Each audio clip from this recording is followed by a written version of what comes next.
আউযুবিল্লাহি মিনাশ শাইতানির রাজিম। বিসমিল্লাহির রহমানির রহিম। সুপ্রিয় দেশবাসী, আসসালামু আলাইকুম ওয়া রাহমাতুল্লাহি ওয়া বারাকাতুহু।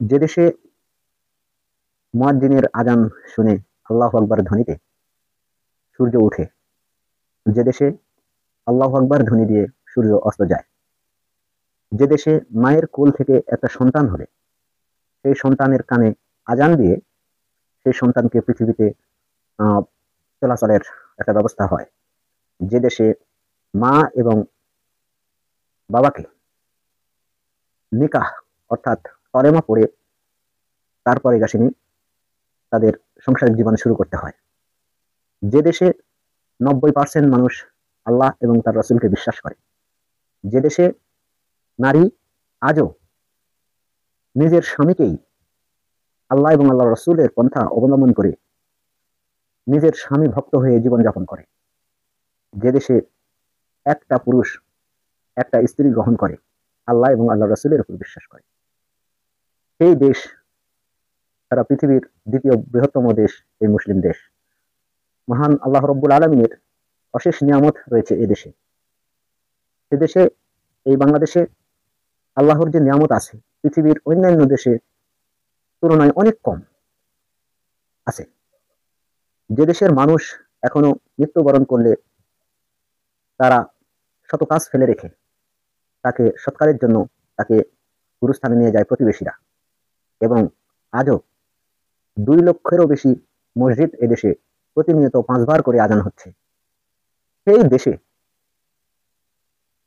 গত ১৭টা বছরে একটা সরকার মৌলবাদ একটা নাম দিয়ে, জঙ্গি একটা নাম দিয়ে এদেশের ধর্মপ্রাণ মানুষকে সাধারণ অধিকার থেকে বঞ্চিত রেখে তাদেরকে এই মৌলবাদ তকমা দিয়ে তাদেরকে ভালো ভালো মানুষকে, আল্লামা দিলওয়ার হোসেন সাইদির মতো একজন নিরীহ সাধারণ জনবক্তা, কোরআনের তাফসিরকারককে, সারা বিশ্বের মধ্যে নাম করা একজন আলেমকে, যে স্বয়ং এই বাংলাদেশের জন্য আল্লাহর রহমত ছিল, যাকে পবিত্র কাবা ঘরের ঢোকার পারমিশন দেওয়া হয়েছিল, তেমন একটা স্বচ্ছ এবং সৎ ব্যক্তিকে বছরের পর বছর কারাগারে রাখা হয়েছে। এই মৌলবাদী তকমা দিয়ে রাখা হয়েছে। হেফাজতে ইসলামের হাজার হাজার লোককে হত্যা করা হয়েছে, পঙ্গুত্ব বরণ করা হয়েছে, মামলা হামলা দিয়ে তাদেরকে জনজীবন অতিষ্ঠ করা হয়েছে। যে দেশে পাবলিকের আয়োজনে লক্ষ লক্ষ মানুষকে অপমান অপদস্থ করে পুলিশ মামলা হামলা দিয়ে তাদেরকে হেনস্থা করা হয়েছে গত ১৭টা বছর। এই মৌলবাদীর তকমা দিয়ে কাউকে সভা সমাবেশ এমনকি কোরআনের আলোচনা পর্যন্ত করতে দেয়নি যে সরকার, সেই সরকার আল্লাহর অশেষ নিয়ামতে মানুষের, গরিব দুঃখীর, অসহায় ব্যক্তির, মজলুম ব্যক্তির কান্না, এই সব ভালো ভালো মানুষ, সৎ মানুষ যাদের ছাপ আমরা দেখতে পেয়েছি, সেই সব লোককে নিরীহভাবে ফাঁসি দিয়েছে, অন্যায়ভাবে ফাঁসি দিয়েছে। শুধু ফাঁসি দিয়েই ক্ষান্ত হয়নি, এই মৌলবাদী তকমা দিয়ে যাকে মারা হয়েছে তার পরিবারদলকে আগে গ্রেপ্তার করে থানায় নিয়ে যাওয়া হয়েছে। কোনো কোনো ক্ষেত্রে জানাজা পড়তে দেওয়া হয়নি, এমনকি সারা দেশে গায়েবানা জানাজা পর্যন্ত পড়তে দেয়নি এই মৌলবাদী তকমা দিয়ে।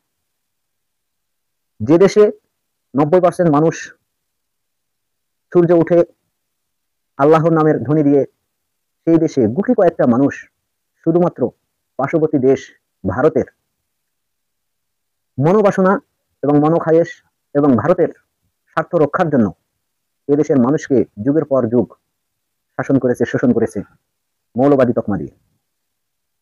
আল্লাহর অশেষ নিয়ামতে যখন আমাদের ছাত্র এবং জনতা, রিক্সা চালক, ভ্যান চালক, রাস্তার হোঁকার, রাস্তার টোকাই সহ ধর্মপ্রাণ মুসলমানেরা যখন রাস্তায় নেমে বুকে গুলি ধারণ করে যখন এই সরকারকে বিতাড়ন করলো, আল্লাহর অশেষ নিয়ামতে নিজের দেশটা স্বাধীন করলো বা দেশে স্বস্তি আসার কথা, যখন দেশে এই সব মানুষদের মনোবাসনা পূর্ণ হওয়ার কথা, ঠিক সেই সময় আরেকটি দল, আরেকটা গোষ্ঠী, আরেকটা সম্প্রদায়, যে যারা এই একই ধোয়া মৌলবাদ ব্যবহার করে আবারও সেই মানুষগুলোকে অপশাসন করতে চায়, এই মানুষগুলোকে অপমান করতে চায়, অপদস্থ করতে চায়।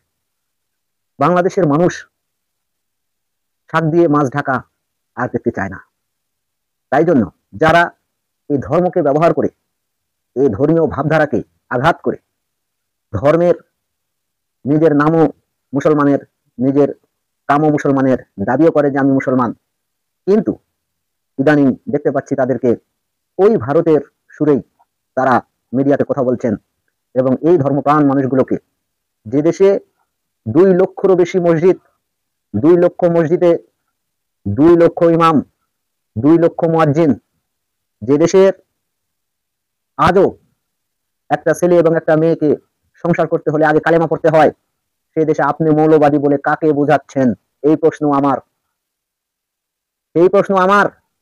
যে দেশের মানুষ 90% মানুষ মুসলমান, আল্লাহ এবং আল্লাহ রাসূলকে বিশ্বাস করে, 5 ওয়াক্ত নামাজ পড়ে, 30টি রোজা রাখে, লক্ষ লক্ষ টাকা কুরবানি করে, হাজার হাজার লক্ষ লক্ষ টাকা খরচ করে সৌদি আরবে যায় হজ করতে, মিলাদ মাহফিল হয় আজও মানুষের বাড়িতে, মানুষ কুলখানি করে, মৃত্যুর কাফন দাফন করার ব্যবস্থা করে এই ধর্মীয় ভাবধারায়, সে দেশে আপনারা মৌলবাদী বলছেন কাকে?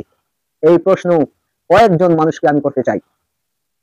কেন আপনারা এই স্বাধীন বাংলাদেশে এই মৌলবাদের ভাবধারা ধরে আপনারা কাদেরকে ইঙ্গিত করছেন? এদেশ আপনার বাপে শাসন করেনি, এই মৌলবাদেরাই করেছে।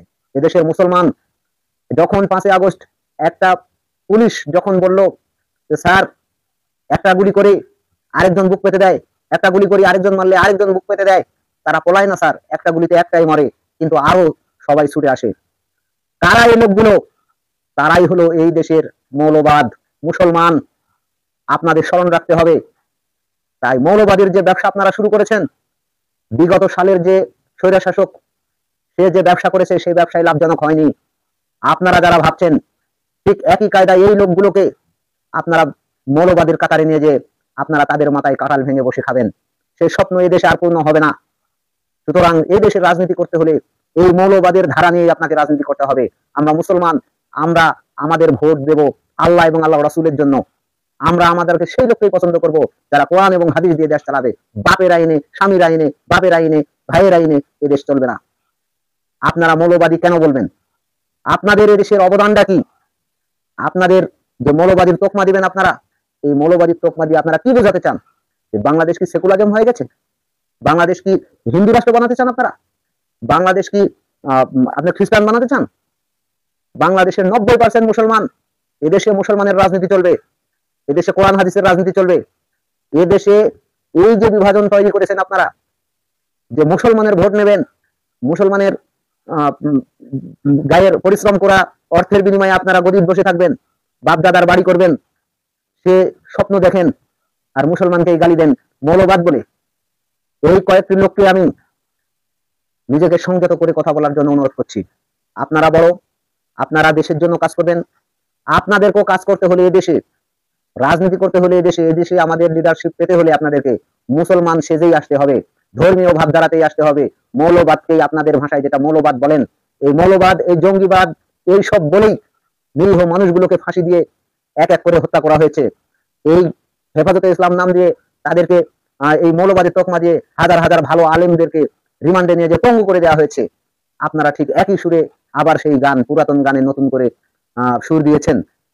আমি এই কথা স্পষ্ট ভাবে বলতে চাই যে এদেশে মৌলবাদী যে তকমা আপনারা দিয়েছেন, আপনাদের এই বক্তব্য প্রত্যাহার করতে হবে এবং এদেশে রাজনীতি করতে হলে অবশ্যই এই মুসলমানদের অগ্রাধিকার এবং ইসলাম এবং কোরআন এবং হাদিস থেকেই আপনাদের রাজনীতি করতে হবে, নয়তো এদেশের জনগণ আপনাদের আর একটা সমর্থনও দেবে না।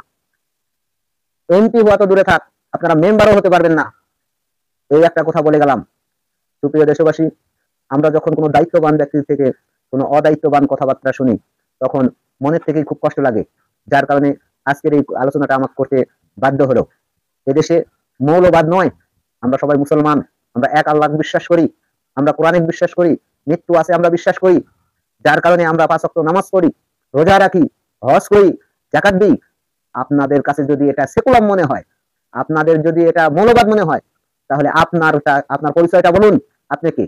আপনার মা এবং বাবাকেই যে বিবাহ করাছে সেই আমার মতো এই মৌলবাদেরা, আমাদের মতো এই মুসলমানেরা, আর তার বিয়ে যদি আপনাদের অমত হয়, তাহলে আপনি কোন পজিশনে যান? সেই মৌলবীকে যদি আপনি খারাপ মনে করেন যে আপনার বাবাকে এবং আপনার মাকে বিয়ে করিয়েছে, সেই মৌলবাদী যদি খারাপ হয়, তাহলে আপনার স্থান হবে কোন জায়গায়? আপনি চিন্তা করে দেখুন। আপনার জন্মটা হবে কিভাবে, সেটাই আপনি চিন্তা করে দেখুন। এই জন্য সচেতন মহলকে এবং দেশবাসীকে আমরা অনুরোধ করব, বাংলাদেশ একটা মুসলিম কান্ট্রি দেশ।